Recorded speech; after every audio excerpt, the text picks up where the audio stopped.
จะรู้ใจกันมันก็นานแสนนาน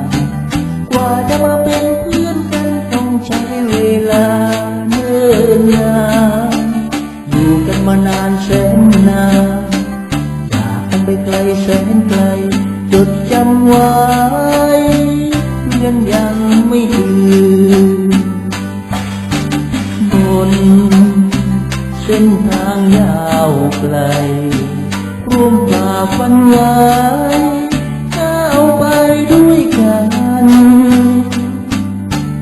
จำวันนั้นยังจำเคยร่วมกันทำด้วยความมั่นใจสุขเราก็เคยร่วมเสพเจ็บเราก็เคยร่วมเจ็บจดจำไว้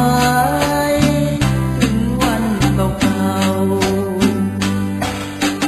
ว่าจะรู้ใจกันมันก็นานแสนนานกว่าจะมาเป็นเพื่อนกันต้องใช้เวลาเนิ่นนานอยู่กันมานานแสนนาน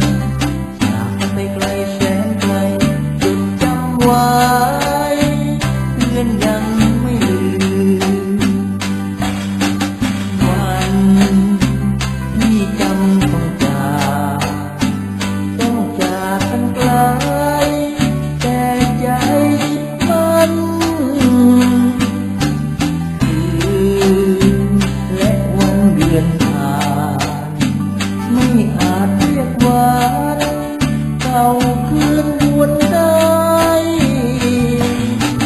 แต่ใจเรายังมั่นคง